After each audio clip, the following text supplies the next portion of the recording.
A business empire needs decisive leadership, but also a steady hand. For over 40 years, Charlie Munger has been the latter for Berkshire Hathaway. As Berkshire's vice chairman, the 95-year-old Munger is Warren Buffett's right-hand man. He's also an investing legend in his own right. Munger ran a firm in the 1960s and 70s that scored returns of over 24% per year. He's here to talk about how to make investment decisions and life choices that help secure prosperity and longevity.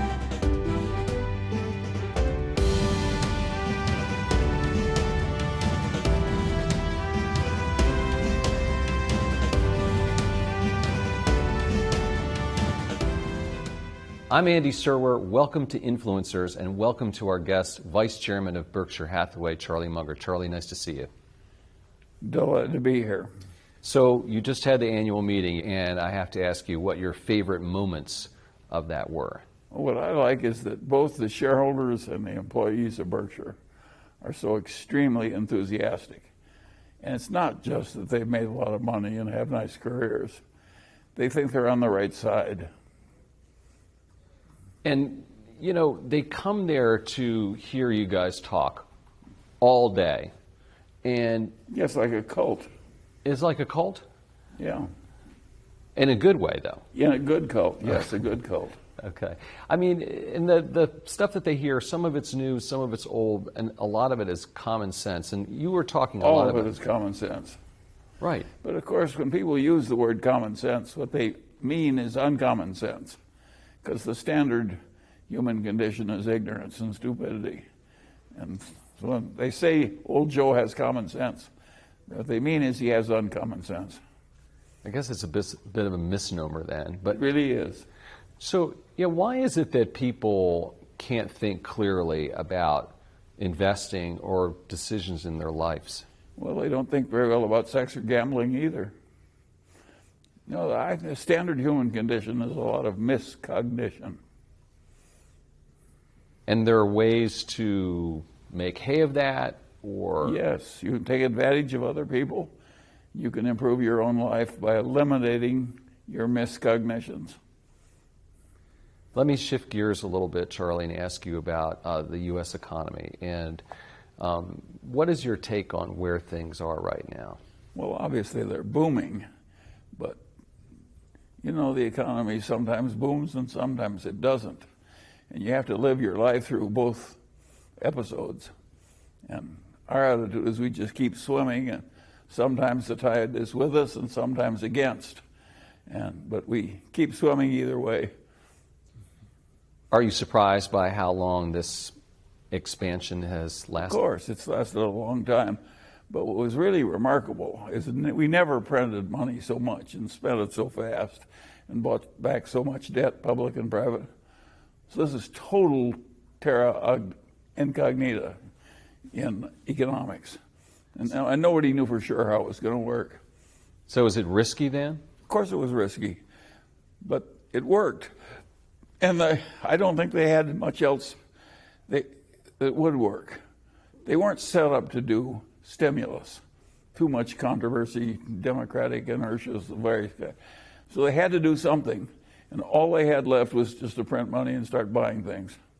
And that's what they did. And it turned out to be a very wise response.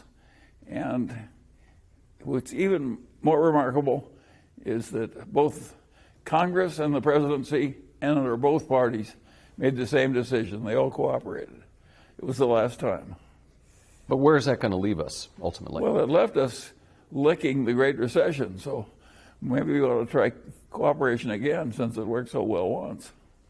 How much is President Trump responsible for this current economic situation? Well, I think he deserves some credit, but a lot of it just happened. Economic cycle?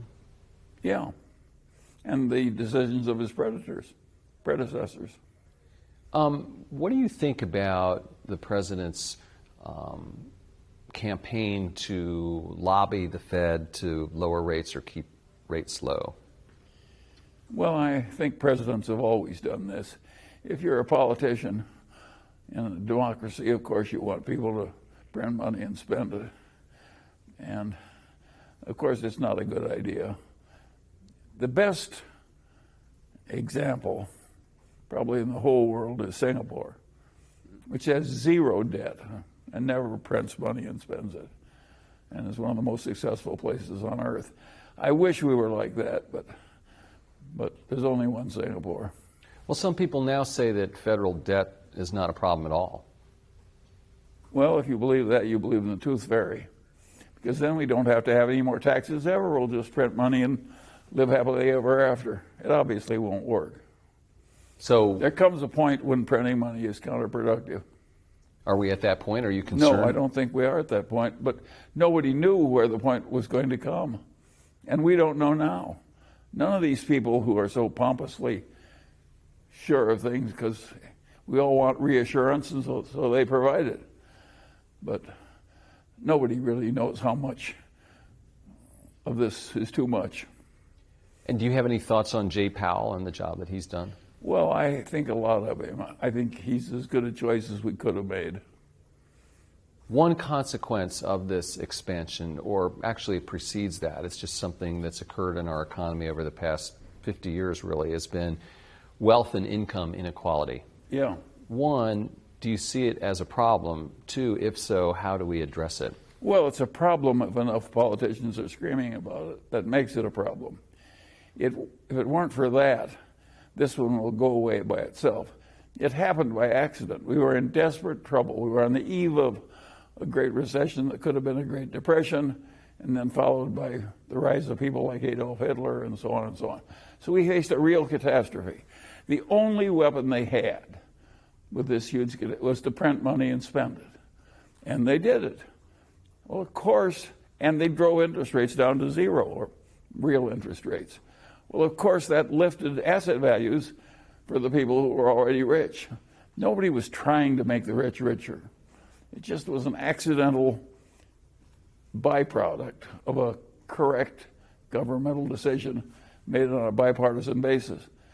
And since it was a weird byproduct that occurred in a weird time, it will go away by itself in due course. It will go away by itself, you Sure. think? So there's no reason for... The people that are screaming about it are idiots. It's going to go away by itself. Now, that's not to say that we can't raise the minimum wage a little and enlarge the social safety net a little. We should be doing that as we prosper. Both parties agree on that. What do you think about the proposals put forth by Alexandria Ocasio-Cortez and Elizabeth Warren that would sort of greatly address this problem? Well, I don't consider those two necessarily the best prescribers in the world. They're kind of likable. I particularly kind of like Elizabeth Warren. She's got a manner that appeals to me. Really? But I don't agree with her attitude. I don't think she's studied Adam Smith enough. And what about AOC? Do you have any take on her? I don't think she knows who Adam Smith was. I want to ask you just a few more questions about politics, and we can talk about the markets and Berkshire a little bit more. What about the situation that we find ourselves in with the Mueller report and the way Congress and the Democrats are fixating on that and the president's on the defensive? What is your thoughts, thinking on that? I tend to avoid the whole subject, just as I ignore tide with me, tide against, and just keep swimming. Both parties are so partisan now that they're blinded by their anger, and I don't want to be blinded by my anger, so I control it, and I would recommend it to both parties. I think they should all cool it. Why are we so divided up, Charlie, right now in this country?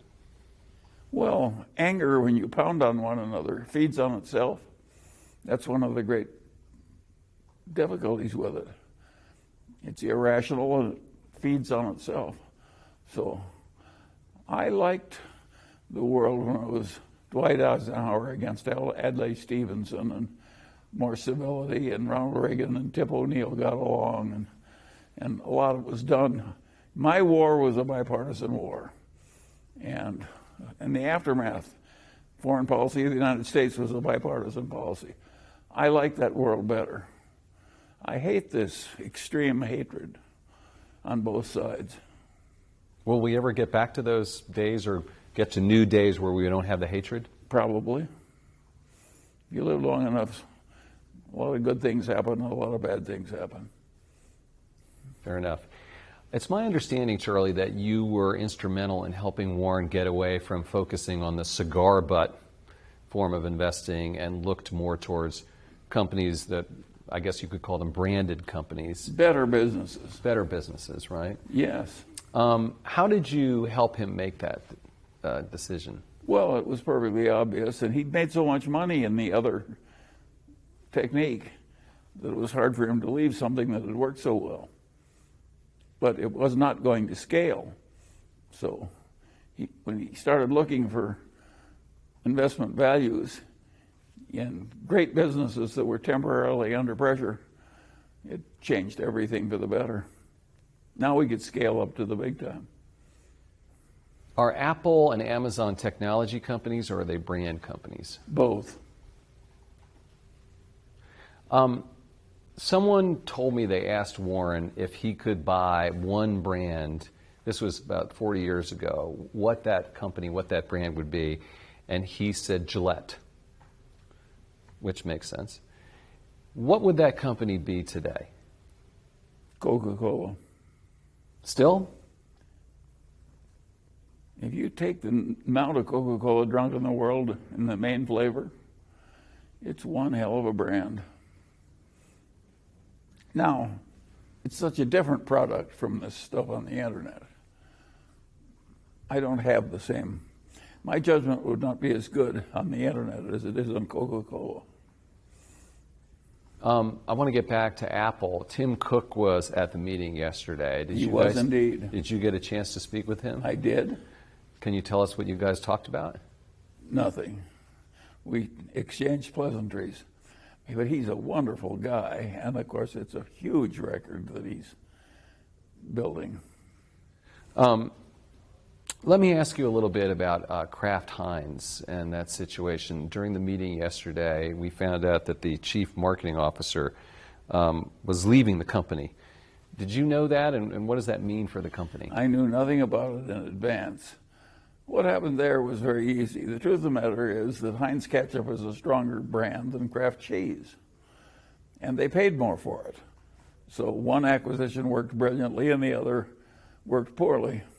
Well, welcome to adult life. It happens to everybody. You mentioned that you think that Tim Sloan could still be or should still be the CEO of Wells Fargo? Yeah, if I were running the world, Tim Sloan would still be the CEO of Wells Fargo. Well, why did he leave then? Well, he made this decision, but he was being pushed hard. He did it for the benefit of the company. There was just so much of this partisan hatred was washing off against Wells Fargo. It's understandable. He was there for a long time. The company had defrauded its own customers. Nobody was seemingly being punished for it in some people's minds. Listen, 2 CEOs left under pressure. I regard that as a lot of punishment. So I don't think these people were failing with their anger. They removed 2 CEOs, but now they went out. It's like Tim Sloan was not responsible for the crazy incentive system that created the trouble. So they threw him out the way you'd take out the charwoman when you raid a gambling establishment. Getting back to Coca-Cola, you mentioned that it would be a bad idea if it got into cannabis. I mean, why not? Doesn't it make sense? Because it's such a wholesome brand and associated with happiness. Why do we want to associate it with a recreational drug? Well, they have to grow. I think that would be a terrible idea. What about Boeing and the 737 MAX? I mean, they're going to fix that. Would you go on the plane? Fix it. Would you go on the plane after they said it was fixed? Yes, of course. And they will fix it well. But I don't think it was really all that excusable that they made the mistake. I want to ask you, Charlie, a little bit about... That was a serious mistake. Yeah. So then they're still working on it. Yeah, they'll fix it.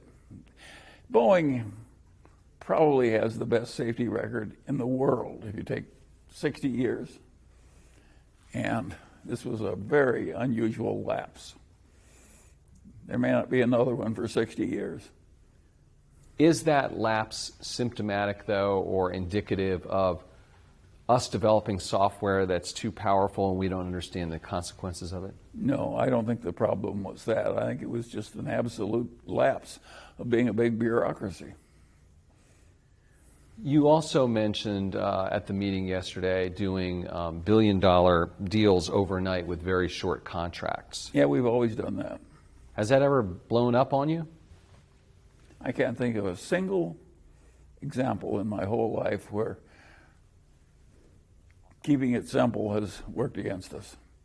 We've made mistakes, but they weren't because we kept it simple. And that's simple. I would say that the chief advantage that Berkshire has had in accumulating a good record is that we have avoided the pompous bureaucratic systems. We've tried to give power to very talented people and let them make very quick decisions. I want to ask you about something that's talked about all the time with you guys, which is succession. And you talk about that all the time, and this has been countless barrels of ink spilled. But if you're getting older, how do you make the decision to step back if you may not have the mental acuity to make that decision? Well, I think you'll be surprised at how well both Warren and I are capable of stepping back when we feel our powers are too far deteriorated. Have you talked about that? Sure. And Warren has told people to speak up when the time comes. If we've been rational all this way, do you think we're not going to try and be rational right to the bitter end? Is the process, I mean, we're sort of in the middle of the process. You've been giving more and more control or authority to Ajit and Greg and Todd and Ted. So it's sort of a continuum, a process like that? Of course. And by the way, it's working fine. It's amazing how good this next generation is. And they're steeped in our non-bureaucratic ways. There's these big bureaucracies, they think the work is done if you get it out of your inbox and into somebody else's inbox. That is not getting it done. Getting it done is when it's done, not when it's in somebody else's inbox. And if everybody's in a big committee meeting all the time, you're worn out at the end of the day and you haven't done anything. Are Ted and Todd making all the stock choices at this point? No, of course not. Warren steps in and does big things. Where do you think, Charlie, the biggest opportunities are globally right now? Well, I don't think we have a master plan of knowing where the opportunities are. We're trying to find intelligent things to do with a torrent of surplus cash. And we've always had a torrent of surplus cash. And we're always looking for intelligent things to do with it. And if we find things that are intelligent to do, we do it. And if we don't find anything, we let the cash build up. What the hell is wrong with that? Not much. Yeah, not much is right. So I know that you guys have talked about England, or it seems that you have, because Warren talked about doing this article in the FT as basically a way of signaling potential interest given that Brexit may create some opportunities. Is that the case? What the hell do I know about Brexit? I don't even know how I'd vote on it if I were in England. Yeah, I don't know much about it. Look, we'll react to opportunities wherever they are, and we regard the vicissitudes of politics as it's just what they are, vicissitudes. But isn't it a little bit more than a vicissitude? to drop out of the European Union? I mean, is the No, European I'm not suggesting it isn't a good deal. But this country was enormously helped when we put all the colonies together. If we had internal tariffs against each little colony, the United States would not be as big as it is. So it's understandable why Europe wanted to get together. And in addition to the advantages they got from the free trade, they'd had a long history of having wars. And we all are in sort of one big place trading with one another. It'll be safer. Those were very good ideas. I'm not quarreling with the basic ideas.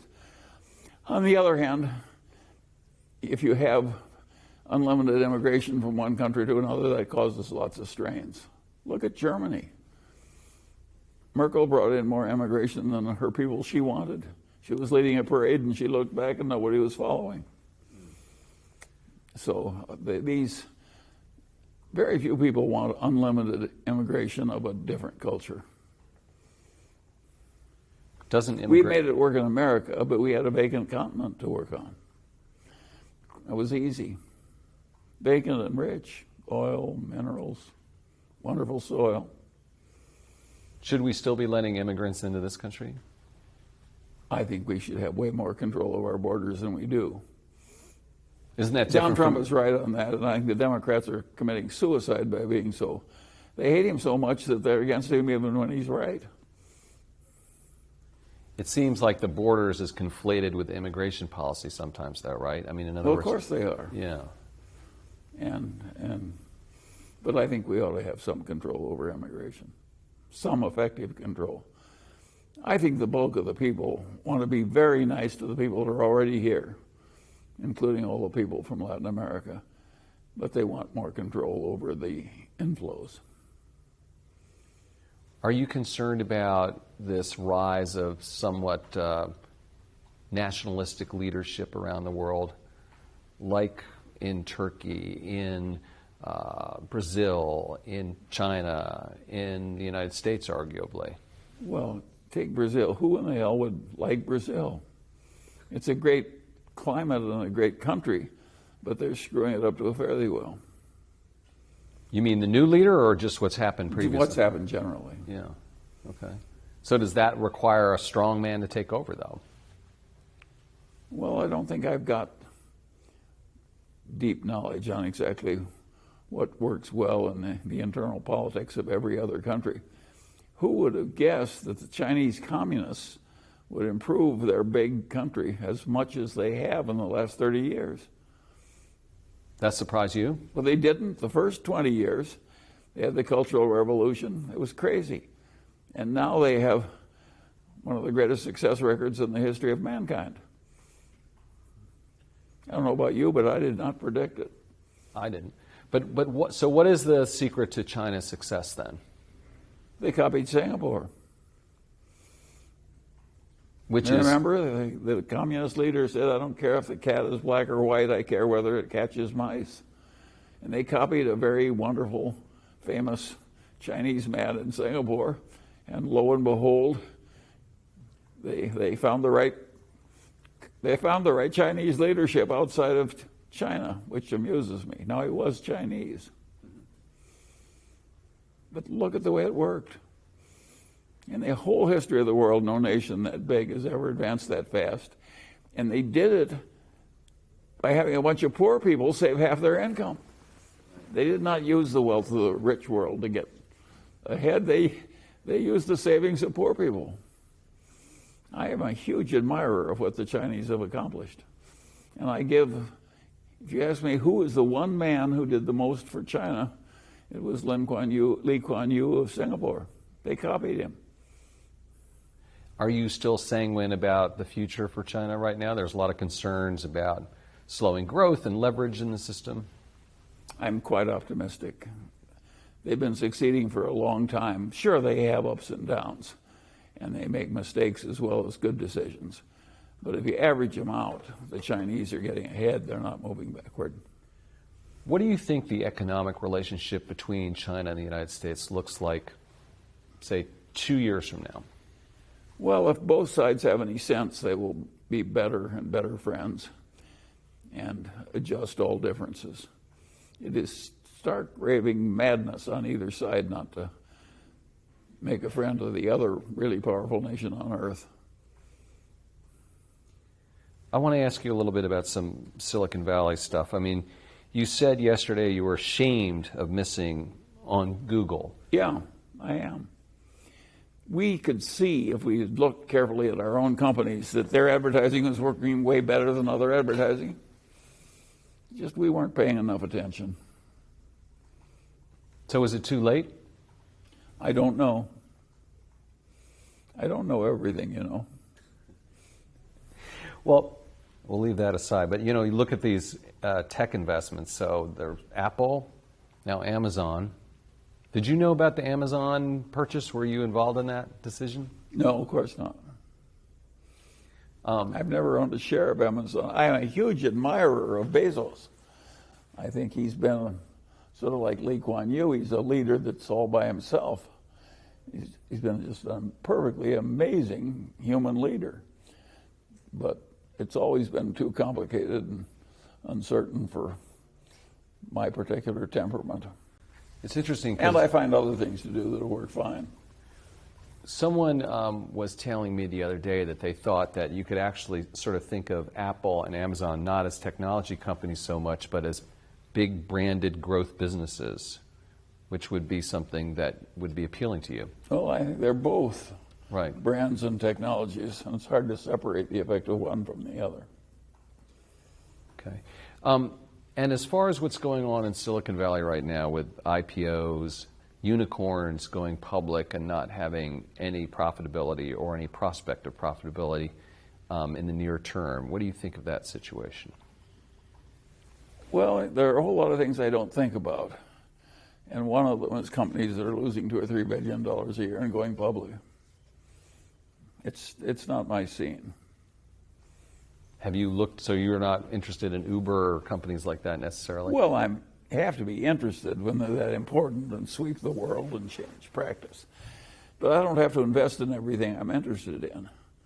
I'm looking for things where I think I can predict what's going to happen with a high degree of accuracy. And I have no feeling that I have the ability to do that with Uber. Right. I want to ask you about architecture, which is something you've been interested in for a while. How did you get interested in that, and what is your current well, I had an uncle there? who was an architect, and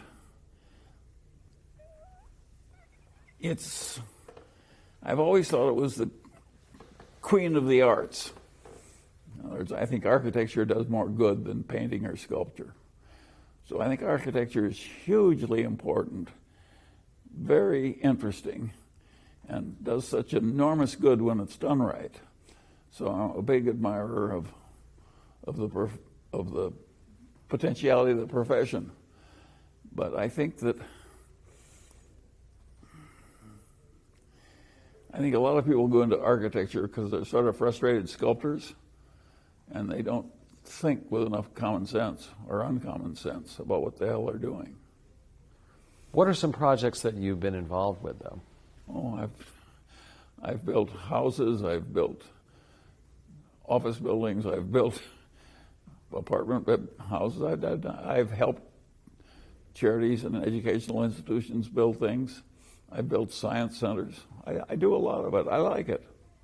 Is this a creative outlet for you? Yes, absolutely. Do you have some projects that you're working on right now, some architecture course. projects? What are they about? Well, I'm working on projects at UCSB, University of California at Santa Barbara, and it's basically housing, but of several kinds. I want to shift gears and ask you a little bit about repurchasing shares. You said in the shareholder meeting, I predict we'll get a little more liberal in repurchasing shares. How much more aggressive will you get? And do you think that's going to be a problem potentially with the Democrats? Well, a politician that's in the business of howling about something, trying to create a sense of outrage, they're always complaining about something. And it is true that a lot of people, it got so popular to purchase shares that some people repurchased them even when they were too high priced. We will never do that. We're only going to buy them back if they're too cheap. But of course that ought to be done. If you had a partnership of 3 of your crippled relatives and one of them needed some money, wouldn't you buy out the crippled relative with the company's money?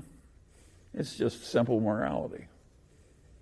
So, but I do think it's being overdone by some people, and it undoubtedly is being done to prop up values, which I regard as an improper use of the share repurchasing technique.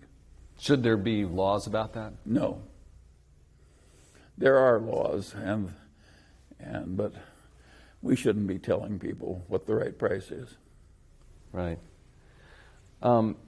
So I want to ask you a little bit about the social safety net we were talking about and Medicare. And do you support Medicare for all? Would that be something you'd be interested in? Well, I'm one of the few Republicans you'll ever talk to that thinks we should have a single-payer system, but not one of the type that we're going to get. If you look at the single-payer system of Singapore, it costs 20% of what ours cost, and that's an advanced, civilized, high-income nation. And of course, the people are a lot healthier. Well, of course, I'd rather spend 80% less and have the people healthier. And of course, I'd like to have American manufacturers not have this terrible burden of unnecessary health costs that affects their competitiveness in the world. So we have an insane medical system that grew like Topsy by accident with the help of a lot of dumb governmental intervention. Not all of it was dumb, but some of it was. And the system is ridiculous. If a young family has to pay a $5,000 deductible to have a baby, they don't really have medical insurance. It isn't just the Medicare that's wrong. The whole damn system is going wrong. And the amount of unnecessary tests and unnecessary prolongation of inevitable death that's going on is a national disgrace. Of course I don't like it. Have you ever thought about moving to Singapore, Charlie? Well, no, but I'd like to move some of Singapore's results into the United States. They have practically no deaths from opioids. They have a low crime rate. They have no debt of the whole country. No, they're doing a lot right. I wish to hell our politicians in both parties would spend a lot more time studying Singapore. But some people say, many people say, it's an authoritarian government. There's a lack of freedom there. It's a democracy. It just does such a good job that the people keep re-electing it. I like that result. What the hell's wrong with that? I was with some people just a few minutes ago, actually, and they were kind of recounting some of your zingers. Do you spend time before the meeting, say, oh, I've got like these 6 zingers I'm going to get out during the annual meeting? Never. Think of all the people you know that have tried to take one extra step and have fallen off a cliff. Well, on that happy note, we will conclude the meeting. That's just come to you? Yes. I think the meetings work better if they're spontaneous. If we were scripting things, I don't think people would like it. So you and Warren don't say anything at all before you sit down there? 0. You have no idea what's going to happen? That is correct. That's fantastic. So I want to ask you just a question or two about growing up. And you were at the University of Michigan, and you dropped out and joined the Army, right? I certainly did. And we all did in those days. Yeah, so how did the Army influence you? Well, everything influences you in your past life. And yes, of course it influenced me. I never wanted to be in a big bureaucracy. I was well toward the bottom. I finally got to be a 2nd lieutenant in the Army. I was way down in the ranks, and nobody gave a damn what I thought about any subject. They just gave me a little job to do, and I was supposed to do it. And of course I didn't like that as well as having a freer rein to control my own destiny and so on. So I am much better adapted to being a capitalist operator than I am to being a cog in a bureaucracy. Did you ever get in trouble in the Army? Of course. Tell us about that. Well, my senior officers could tell I thought they were wrong. And I tried to hide it, and they could still tell. and so, of course, I never got in any serious trouble, but they, who in the hell likes a junior officer? You look over there, and he's plainly indicating he thinks you're an idiot. So that didn't work out too well. Well, it worked out all right. I did my work well enough so they didn't bother me. But it was not a milieu where I was going to succeed. Right. So how did you figure out? A lot of people look at your life and would want to emulate what you've done. Is that something that people can do? Look at someone like yourself and see your path. I mean, you're in real estate law, then investing. What do you even consider yourself? A businessman? How would you describe what you do? Well, I don't consider myself I think my way of thinking will work for anybody, of trying to be very rational and disciplined. So I think that much. But to flit around to various careers and go into the other fellow's professional territory and try and outdo him and do all kinds of things like that, I think will not work for most people.